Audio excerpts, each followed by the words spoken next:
Assalamualaikum dan salam sejahtera. Bertemu lagi kita untuk sesi pembelajaran bersama Cikgu Izrin. Tajuk kita pada hari ini ialah Agama Islam di Malaysia, bahagian 1. Apa yang perlu saya pelajari dalam tajuk ini? Pertama, latar belakang agama dan kepercayaan masyarakat di Tanah Melayu. Yang kedua ialah sejarah kedatangan agama Islam pada zaman Kesultanan Melayu Melaka. Murid-murid tahu apa agama dan kepercayaan rata-rata masyarakat Tanah Melayu? Ada 5 agama dan kepercayaan kesemuanya. Pertama, animisme. Kedua, agama Islam. Ketiga, agama Buddha. Keempat, agama Hindu. Dan yang terakhir sekali, agama Kristian. Apa yang dimaksudkan dengan animisme? Animisme merupakan kepercayaan terawal masyarakat Tanah Melayu. Penganut animisme percaya kepada roh nenek moyang, makhluk halus dan semangat. Masih lagi diamalkan segelintir orang asal di Malaysia. Seterusnya ialah agama Islam yang mana mempunyai penganut yang teramai di Malaysia. Agama Islam dibawa ke Tanah Melayu oleh golongan pedagang, pendakwah dan ulama. Orang Islam wajib percaya kepada rukun Islam dan rukun iman. Agama yang ketiga yang terdapat di Tanah Melayu ialah agama Buddha. Agama Buddha dibawa ke Tanah Melayu melalui aktiviti perdagangan. Penganut agama Buddha berpegang kepada jalan 8 lapis mulia. Agama keempat yang ada di Tanah Melayu ialah agama Hindu. Agama Hindu juga dibawa ke Tanah Melayu melalui aktiviti perdagangan, sama seperti agama Islam dan juga agama Buddha. Penganut agama Hindu percaya kepada kelahiran semula. Agama yang terakhir yang terdapat di Tanah Melayu ialah agama Kristian. Agama Kristian wujud di Tanah Melayu setelah kedatangan penjajah Portugis.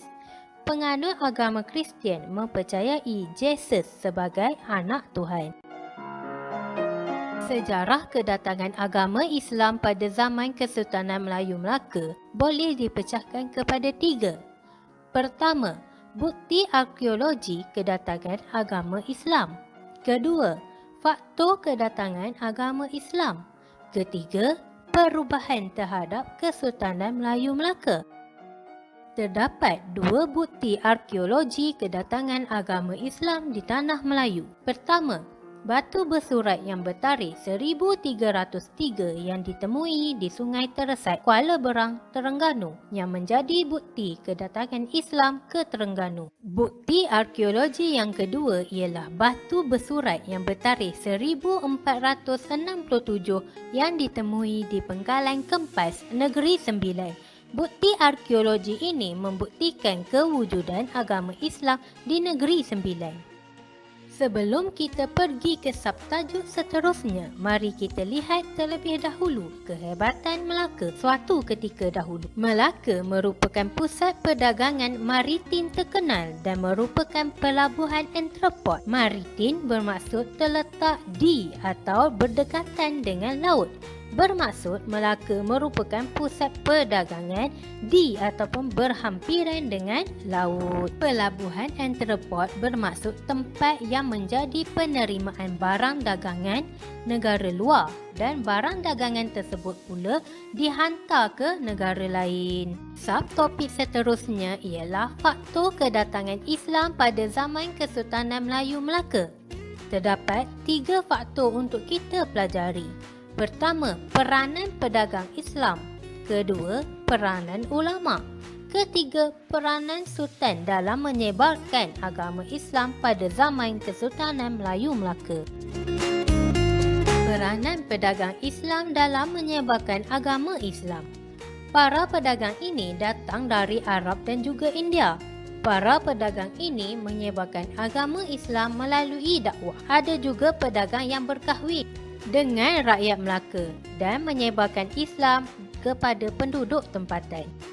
Peranan ulama dalam penyebaran agama Islam. Hikayat Raja-Raja Pasai telah menyatakan bahawa ulama dari Mekah iaitu Syekh Abdul Aziz telah menyebarkan agama Islam di Melaka. Ulama ini telah berjaya mengislamkan raja, pembesar dan rakyat Melaka. Yang ketiga ialah peranan Sultan dalam menyebarkan agama Islam. Sultan pada masa dahulu menyebarkan agama Islam menerusi perkahwinan. Sebagai contoh, pemerintah Melaka ketika itu ialah Megat Iskandar Shah memeluk Islam setelah berkahwin dengan puteri Raja Pasai. Seperti yang kita sedia maklum, rakyat amat mentaati Sultan. Jika Sultan memeluk Islam, maka rakyat jelata turut memeluk Islam. Sama seperti yang berlaku pada rakyat Melaka. Subtopik sejarah kedatangan agama Islam pada zaman Kesultanan Melayu Melaka yang seterusnya ialah berkaitan dengan perubahan terhadap Kesultanan Melayu Melaka. Kedatangan agama Islam membawa perubahan besar terutama dalam perundangan. Terdapat dua perundangan Melaka yang mengandungi hukum Islam. Pertama, Hukum Kanun Melaka. Kedua, Undang-Undang Laut Melaka. Hukum Kanun Melaka mengandungi 44 fasal berkaitan dengan hak keistimewaan dan tanggungjawab raja serta pembesar. Hukum Islam dalam Hukum Kanun Melaka berkait dengan hukum terhadap kesalahan jenayah, urusan jual beli dan kekeluargaan. Undang-undang ini mewujudkan keamanan dan keselamatan rakyat Melaka. Undang-Undang Laut Melaka mengandungi 25 fasal berkaitan dengan peraturan di laut, tata cara berniaga dan berjual beli. Hukum Islam yang terdapat dalam undang-undang ini berkaitan dengan hukuman terhadap kesalahan jenayah. Undang-undang ini melancarkan aktiviti perdagangan dan memberi keyakinan kepada pedagang yang datang ke Melaka.